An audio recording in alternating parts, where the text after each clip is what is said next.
First we will be playing his clip, then I will be answering that, then we will be again playing his clip, I will be answering those questions.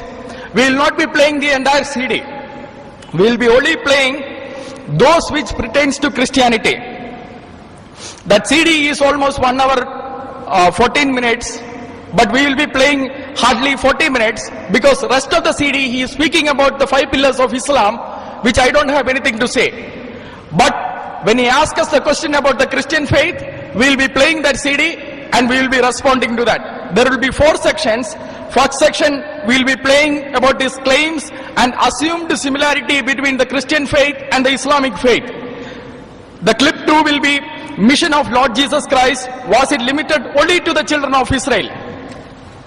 Clip 3 will be about the divinity and clip 3 will be about is Muhammad mentioned in the Holy Bible, and clip 4 will be about the Trinity and the divinity of Jesus Christ. First clip. The topic of this morning's talk is similarities between Islam and Christianity. Islam comes from the root word salam, which means peace. It also means submitting your will to Allah subhanahu wa ta'ala, to Almighty God. In short, Islam means peace acquired by submitting your will to Almighty God. And anyone who submits his will to Almighty God, to Allah subhanahu wa ta'ala, is called as a Muslim. Many people have the misconception that Islam is a new religion which came into existence 1400 years ago, and Prophet Muhammad, peace be upon him, he was the founder of the religion of Islam. In fact, Islam is there since time immemorial, since man set foot on this earth. And Prophet Muhammad, peace be upon him, is not the founder of religion of Islam, but he is the last and final messenger of Allah subhanahu wa ta'ala. The glorious Quran says in Surah Fatir, chapter 35, verse number 24, وَإِم مِّنْ أُمَّةٍ إِلَّا خَلَا فِيهَا نَذِيرٌ. There is not a nation or a tribe to whom we have not sent a warner or a guide. The Quran says in Surah Ra'd, chapter number 13, verse number 7, وَلِكُلِّ قَوْمٍ حَادٍ. And to every nation have we sent a guide. The glorious Quran says that to every nation, to every people, Almighty God, Allah subhanahu wa ta'ala, has sent a messenger and a guide. At the same time, the glorious Quran says in Surah Nisa, chapter 4, verse number 164, as well as in Surah Ghafir, chapter number 40, verse number 78, that we narrate to you the story of some of the prophets. Of the others, we don't. That means the mentioning of some of the prophets has been made in the glorious Quran. Of the others, there is no mention.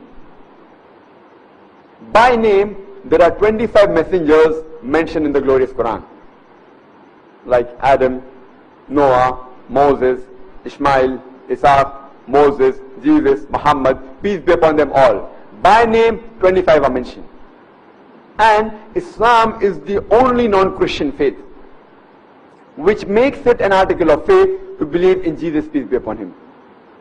No Muslim is a Muslim if he does not believe in Jesus, peace be upon him. We believe that he was one of the mightiest messengers of Allah subhanahu wa ta'ala. We believe that he was born miraculously without any male intervention, which many modern day Christians today do not believe. We believe that he gave life to the dead with God's permission. We believe that he healed those born blind and lepers with God's permission. Islam is the only non-Christian faith which makes it an article of faith to believe in Jesus, peace be upon him. This is basically an observation. The first clip, I am not refuting it, but I am making certain observations. The argument that Islam comes from the root word salam and therefore Islam means peace is not a logically sound argument. I am not disputing it, but I am only showing the logical validity of this argument. From the root word, you cannot argue that the root word is like this, therefore this also must mean that. For example, truth and untruth, belief and unbelief, faithfulness and unfaithfulness, all this has the same root word. Truth and untruth has the same root word. Faith and unfaithfulness also has the same root word. Belief and unbelief also has the same root word. Just because the root word is like this, you cannot make an argument that this also means that. He will have to show from the doctrines of Islam that Islam is a religion of peace. As I said, I am not disputing it, but I am only showing the logical validity of this argument, because often he argues from the root word. Second, the argument that the biblical prophets, Prophet Abraham, Prophet Isaac, Prophet Moses, Prophet David, they were all Muslims, is not supported by the Holy Bible. Let me give you a few reasons. The Holy Bible very clearly says the prophets called their God as Father. Deuteronomy chapter 32 verse 6. Prophet Moses said in the Holy Spirit, "Is he not your Father?" In Psalms chapter 89 verse 26, Yahweh said to Prophet David, "He will cry to me, my Father."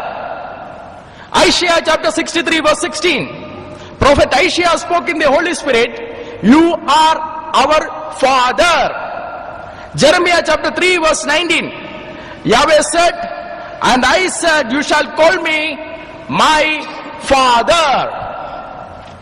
All the prophets in the Old Testament, they called God as the Father. Even Jesus Christ, he taught us to call God as Father. In Matthew chapter 6 verse 9, he said, "You shall pray like this, our Father who art in heaven." In Romans chapter 8 verse 15, Apostle Paul said, "We have not received the spirit of slavery, but the spirit of sonship to call Abba Father." However, in Islam, you can never ever call God as Father.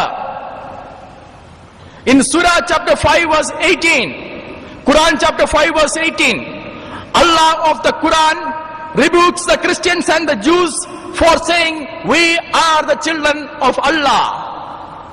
In Surah chapter 19 verse 88 to 93, Allah says he does not have any children. None of you can call him as Abba Father. He does not have any children. You should come to him as slaves and not as children. Now you tell me, my brothers and sisters, is he the same God of the Bible and the Quran?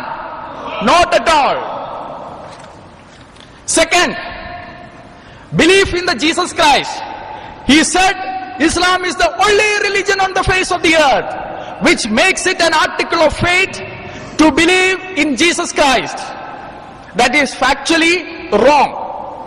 Baha'ism is also another religion which makes it an article of faith to believe in Jesus Christ.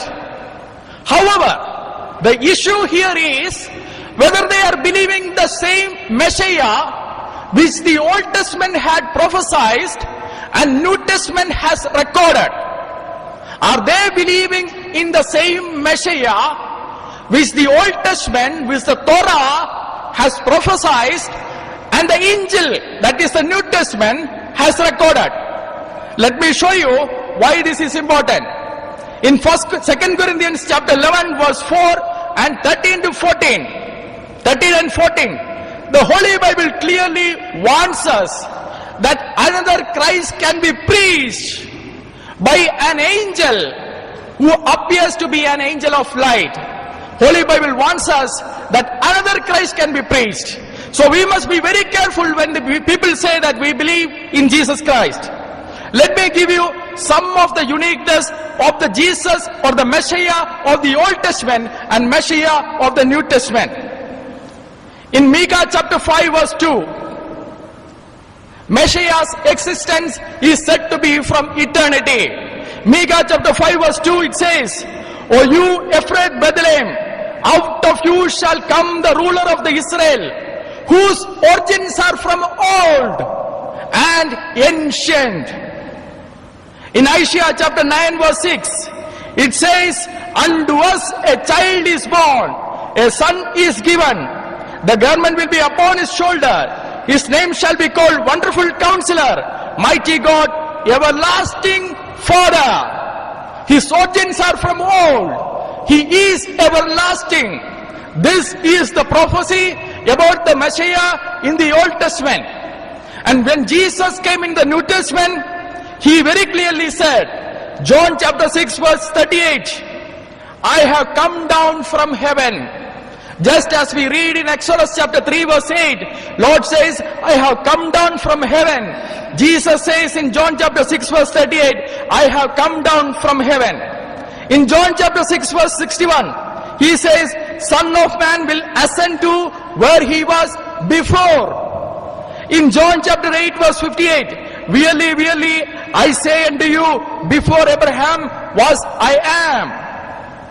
In John chapter 17 verse 4, Jesus says, Father, glorify me with the glory that I had with you before the world began. I have come down from heaven. Father, glorify me with the glory that I had with you before the world began. So in both in the Old Testament and in the New Testament, it is very clear that Messiah's existence, Jesus the Messiah's existence, is from the ancient, is from the everlasting. His origins are from the old. But Quran denies it. Quran says he is like any other creation. He is likened to the Adam. In Surah chapter 3 verse 59, compares Jesus to the likeness of Adam and says he is a creation. It is not. Colossians 1 verse 17 very clearly says, he is before all things and in him all things consist. So there is very clear difference between the Messiah of the Old Testament, the Messiah of the New Testament, and the Messiah of the Quran. Jesus of the Quran is another Jesus. He is not the Messiah of the Old Testament. He is not the Messiah of the New Testament. It is totally another Jesus, and we don't accept that Jesus at all. We'll play the second clip where actually the refutation starts. He is now going to speak about the mission of Lord Jesus Christ. The second clip. As I mentioned, 25 prophets have been mentioned by name in the glorious Quran. But our beloved Prophet Muhammad said that there were 124,000 messengers sent on the face of the earth. 124,000 messengers sent on the face of the earth. By name, only 25 are mentioned in the glorious Quran. But all the messengers that came before the last and final messenger, Prophet Muhammad, peace be upon him, they were only sent for their people. And the complete message which they got was meant for a particular time period. All the messengers that came before Prophet Muhammad, peace be upon him, they were only meant for their people, and the complete message was meant for a particular time period. For example, the glorious Quran says in Surah Al-Imran, chapter 3, verse number 49, that we appoint Jesus, peace be upon him, as a messenger to the Bani Israel. Jesus, peace be upon him, came as a messenger